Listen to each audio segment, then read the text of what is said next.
Vivo y en directo a través de todas las plataformas de Radio Universidad de Chile, de la red de radios que piensan y por supuesto también a través del canal de televisión UChile TV. Como es habitual, los días jueves a esta hora de la mañana están con nosotros nuestros amigos y amigas de Fundación Sol. En esta ocasión, el economista, integrante por cierto de esta fundación, Gonzalo Durán, a quien le damos la bienvenida. ¿Cómo estás, Gonzalo? Muy buenos días. Hola Claudio, muy buenos días, muchas gracias por la invitación. Sí, no, gracias a ustedes por estar siempre presentes acá para conversar con nosotros, por supuesto también con nuestros auditores y auditoras, de distintos temas que tienen que ver con nuestro diario vivir y en esta ocasión un tema muy importante y que tiene que ver con el mundo laboral, porque efectivamente, Gonzalo, se ha hablado mucho respecto de este tema en este año particularmente a propósito de la aprobación de algunos proyectos de ley, quizás el más emblemático sea el que busca rebajar la jornada laboral a 40 horas semanales. Hemos conversado con ustedes respecto de los efectos también que podría tener avanzar en este tipo de legislaciones, pero además a esto se suma lo que vivimos el domingo, ¿no? Que representa un cambio respecto de cómo se ha configurado el mapa político hasta ahora en nuestro país y que por lo menos proyecta unos cuantos meses bastante complejos en términos de debate y de discusión en la materia, sobre todo tomando en cuenta algunos proyectos, como por ejemplo el de negociación ramal que se podría dar a conocer durante este año. En ese sentido, Gonzalo, preguntarte en primer lugar respecto de los desafíos que enfrenta actualmente el sindicalismo bajo este escenario sociopolítico que estamos viviendo. Bueno, Claudio, lo primero pienso yo es situar un poco la discusión en el sentido de aspectos que muchas veces en el diagnóstico al parecer estarían viéndose como superados. Un punto que es fundamental y que nosotros siempre en la Fundación lo ponemos en el debate tiene que ver con los salarios. El bajo nivel de los salarios. Según cifras oficiales, ¿no es cierto?, del Instituto Nacional de Estadística, hay que recordar que la mitad de las y los trabajadores percibe ingresos líquidos que son menores a 460.000 pesos mensuales. Entonces, eso de inmediato nos pone en un contexto que es bastante complejo para la actividad laboral, la actividad sindical.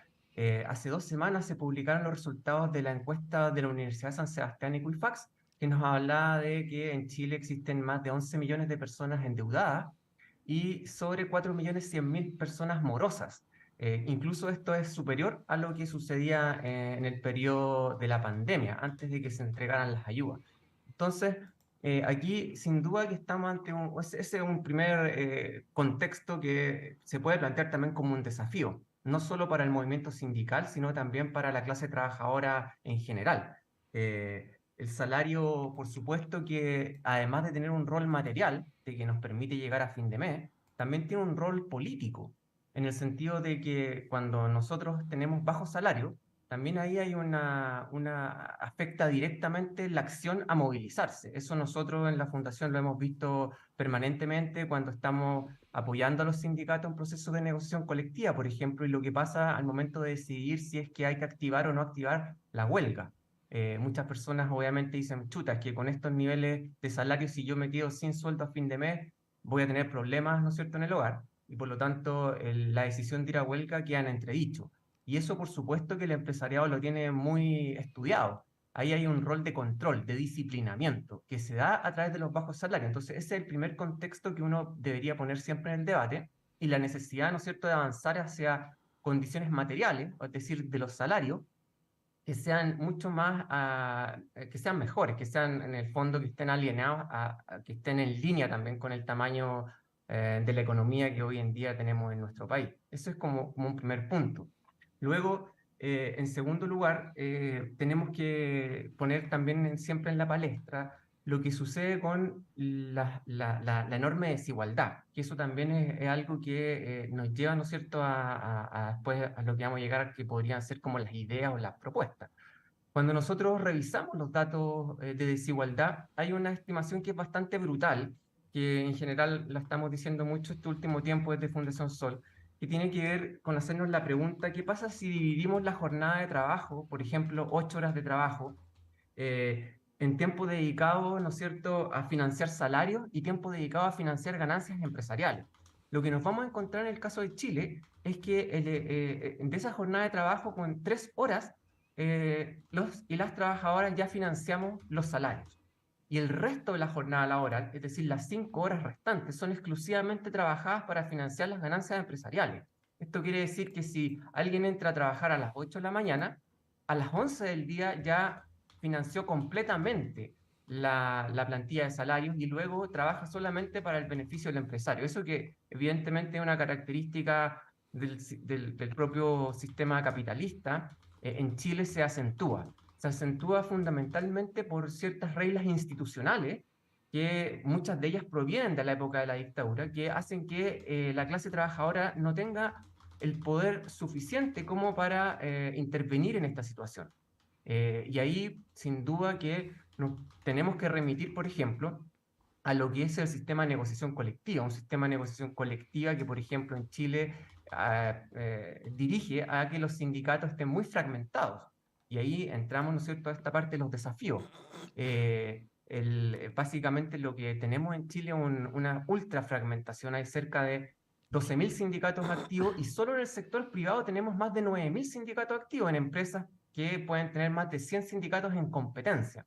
Entonces ahí, sobre todo a la luz de lo que pasó también este fin de semana y lo que ya hemos visto en otras elecciones, el tema de la fragmentación, de la desunión, lo que sucede en el mundo sindical, sin duda que eleva, ¿no es cierto?, un desafío al momento de las transformaciones necesarias que se requieren desde la clase trabajadora. Ujú. Ahora, Gonzalo, precisamente para acabar con esa fragmentación o por lo menos disminuirla, supuestamente se podría presentar a fin de año un proyecto que avance en negociación ramal. ¿Con qué características debería tener ese proyecto para que efectivamente cumpla con este propósito? Bueno, ahí es fundamental que le expliquemos, ¿no es cierto?, a la audiencia que es negociación ramal. La negociación colectiva es esta negociación que se da entre los sindicatos y las empresas y que en Chile sucede a nivel de razón única o RUT. Eh, Muchas veces ni siquiera ocurre por empresa. Está muy, en ese sentido, descentralizada, pero ese no es el único mecanismo que existe para generar una negociación colectiva, sino que en el mundo tenemos otra experiencia y en Chile también la tuvimos antes del año 73, por ejemplo, con los tarifados que fijaban las condiciones mínimas, ¿no es cierto?, para los sectores completos. Por ejemplo, por ahí hay un dato de una negociación colectiva supraempresarial en los 60, donde el gremio de las radiodifusoras negociaban colectivamente con el sindicato de trabajadores profesionales de las radios y todas juntos, de manera que tenían una negociación mucho más allá de la empresa. Y eso significa establecer condiciones mínimas para el sector. Eso que sucedió en Chile antes de la dictadura y que sucede en la mayoría de los países desarrollados, y acá en la región sucede, por ejemplo, en Uruguay, es lo que la clase trabajadora ha venido constantemente demandando. Entonces, ahí es fundamental que nosotros podamos abordar esta situación desde una perspectiva en donde lo importante es que la cantidad de trabajadores que están cubiertos por la negociación colectiva pueda subir de manera dramática, porque eso es lo que permite que la distribución del ingreso sea mejor y que los salarios, al final del día, puedan también verse mejorados o puedan subir a un nivel que sea mucho mayor del que actualmente tenemos. Entonces, ahí existen distintas alternativas. Por ejemplo, el sistema uruguayo es un sistema donde se negocia de manera tripartita, son los famosos consejos de salario. Allá el 95% de las y los trabajadores tienen negociación colectiva. Para que lo pongamos en contexto, en Chile, solo el 13% de las y los trabajadores negocia colectivamente. ¿Cómo lo hacen en Uruguay? Con comisiones tripartitas, donde participa el Estado, participa el empresariado y participan, ¿no es cierto?, los trabajadores y fijan los salarios mínimos para toda una industria. Y luego ese salario es obligatorio para todas las empresas que componen esa industria. Esa es una alternativa. Tenemos también otros modelos, como lo que sucede, por ejemplo, en Francia, donde la negociación colectiva no es tripartita, sino que es entre las grandes federaciones y las grandes asociaciones de empleadores, cuestión que también sucede, por ejemplo, en Alemania. Y lo importante es que aquí se le deja autonomía a las partes. Es decir, ahí las partes también pueden negociar a nivel de empresa. ¿Por qué digo esto? Porque en general en los países donde existe negociación colectiva por rama, el acuerdo que se logra es mucho más cercano a la realidad de las empresas de menor tamaño. Por lo tanto, para un trabajador, trabajadora que esté en una empresa grande, ese acuerdo en realidad no va a ser no va a ser una cosa de otro mundo. Entonces, lo que necesita es complementar esa negociación con una negociación de empresa. Entonces ahí tenemos otro sistema. Y aquí lo relevante, creemos nosotros en la fundación, es que desde las y los trabajadores se puede levantar una propuesta y eso se ponga en el debate, ¿no es cierto? Se abre este debate, se le comenta a la ciudadanía qué se entiende por esto de las negociaciones ramales, cómo eso mejora el bienestar de las y los trabajadores y permite de alguna manera que la desigualdad que está elevada en Chile pueda disminuir. Ujú. Gonzalo, y tomando en cuenta todos esos aspectos, pero al mismo tiempo lo que hemos visto finalmente en el Congreso, ¿no? Donde, por ejemplo, en el debate en torno a 40 horas se avanza en la materia, pero al mismo tiempo se abre una puerta tremenda para la flexibilidad en materia laboral. ¿De qué manera, en medio de esta eventual negociación que se pueda dar por negociación ramal, se puede abrir otras puertas que finalmente terminen, en cierta forma, debilitando aún más el rol de los sindicatos o no logrando finalmente el propósito que se busca, tomando en cuenta además cómo se ha visto el debate en el Congreso? ¿Cómo poder evitar eso finalmente? Sí, ahí es súper importante en el fondo transmitir bien lo que está pasando, porque la reforma de las 40 horas no fue solo una reforma de las 40 horas, no se puede entender solo como una ley que reduce la jornada laboral. Esa tiene dos nombres. Es una ley que reduce la jornada laboral, pero también es una ley de flexibilidad laboral. Ayer ya lo vimos en el caso del salario mínimo. La transacción fue el impuesto de primera categoría para el caso de las empresas de menor tamaño, y que no les subiera el próximo año como iba a subir. También hay una suerte de transacción. También lo vimos en la discusión del royalty, un royalty, ¿no es cierto?, donde se planteaba que por fin, de manera ya después de tantos años, se iba a evitar que las empresas ocuparan, por ejemplo, figuras ahí contables como la depreciación de las maquinarias para tratar de disminuir la base imponible, a partir de eso liberarse del pago de los impuestos. Y finalmente, luego de todas las indicaciones, resulta que se permite, por ejemplo, que se recoloca en la suerte de la depreciación normal como para que puedan disminuir el pago de los impuestos. Entonces, lo que estamos viendo es una seguidilla de medidas, de promesas que se estuvieron haciendo, lo digo, la ley de 40 horas, salario mínimo, royalty, en donde todo viene con letras chicas y todo el objetivo empieza a cambiar. Entonces, si seguimos esa misma tendencia, por supuesto que aquí hay que tener mucho cuidado con lo que va a venir en la nueva ley que se va a plantear sobre la negociación colectiva multinivel. Perfectamente puede pasar algo similar y por eso que es tan importante, y aquí lo que están haciendo algunos sindicatos de manera autónoma, organizándose, autoorganizándose, llamando, ¿no es cierto?, a discutir sobre estos temas.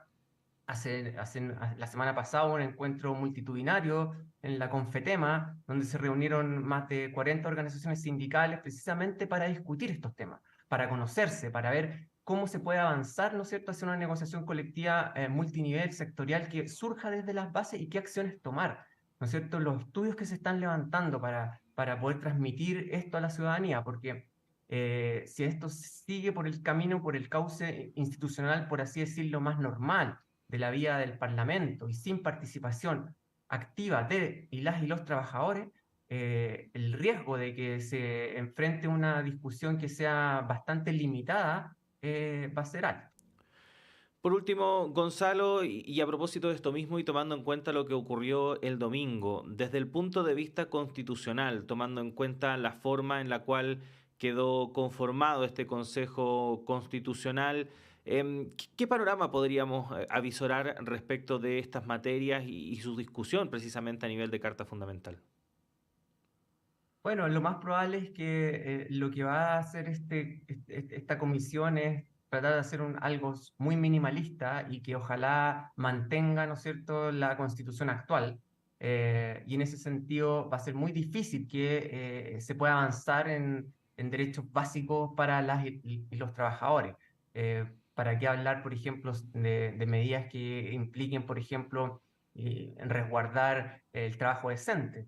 Todo eso en general para los sectores más conservadores es visto como algo que interviene, que interrumpe la libre acumulación de ganancias. De hecho, muchas de esas personas que son, por ejemplo, el Partido Republicano, tienen ahí también una línea de pensamiento que aborrece, ¿no es cierto?, a los sindicatos. Entonces, porque a través de los sindicatos se le quitan libertades, ellos dicen, a las personas, tanto al empresario que quiere fijar una tasa de ganancia libremente, como también a otra persona que le gustaría trabajar más horas a la semana o que le gustaría trabajar por menos de la tarifa que establecen los sindicatos. Entonces, con una línea de pensamiento, una matriz de pensamiento como esa, va a ser muy difícil que esa propuesta traiga beneficios para la clase trabajadora, todo lo contrario. Seguramente va a significar una regresión de algo que ya es bastante negativo, como la Constitución del 80. Entonces, por eso que la importancia que tiene esto de fomentar la autoorganización, la generación de foros, de espacios de conversación y de activación sindical. Sin duda que yo creo que ahí el Ejecutivo, el gobierno, también tiene una deuda, en el sentido de que si de verdad aquí se apostaba por fortalecer el sindicalismo, es muy importante que se realicen campañas para que la gente entienda qué se entiende por un sindicato, cuál es el rol del sindicato. El sindicalismo no es solo, por ejemplo, generar un convenio para tener un balón de gas a fin de mes, que hay muchas empresas en donde el sindicalismo funciona así. ¿Cómo yo obtengo, ¿no es cierto?, un pequeño beneficio? Eso no es sindicalismo, eso es una parte muy minoritaria del rol que debería tener un sindicalismo. El sindicalismo tiene un rol político en la sociedad, pero para que ese rol político, en el buen sentido, se active, político en el sentido de que son decisiones que afectan a lo colectivo, para que eso se active, es necesario que se abra la compuerta hacia una negociación colectiva ramal en donde hayan sindicatos nacionales y puedan tener participación, porque de otra manera el rol del sindicalismo va a quedar subsumido, ¿no es cierto?, a estas cosas que son sumamente menores y que al final no cambian nada. Bueno, Gonzalo, sin duda alguna, varios temas que van a ser parte del debate durante este año, tomando en cuenta lo que el mismo gobierno ha anunciado, que, por ejemplo, respecto de negociación ramal, es probable que tengamos novedades durante el segundo semestre. Así que, Gonzalo, como siempre, muchas gracias por haber estado con nosotros en esta conversación y, por supuesto, trae estudio a todo el equipo de Fundación Sol. Un abrazo. Muchas gracias, Claudio, y un saludo ahí a todas las trabajadoras y trabajadores. Gracias, Gonzalo. Ahí estaba entonces nuestro contacto semanal, como es habitual los días jueves a esta hora de la mañana, con nuestros amigos y amigas de Fundación Sol en esta mañana de día jueves 11 de mayo del año 2023. Son las 9 de la mañana con 51 minutos y vamos a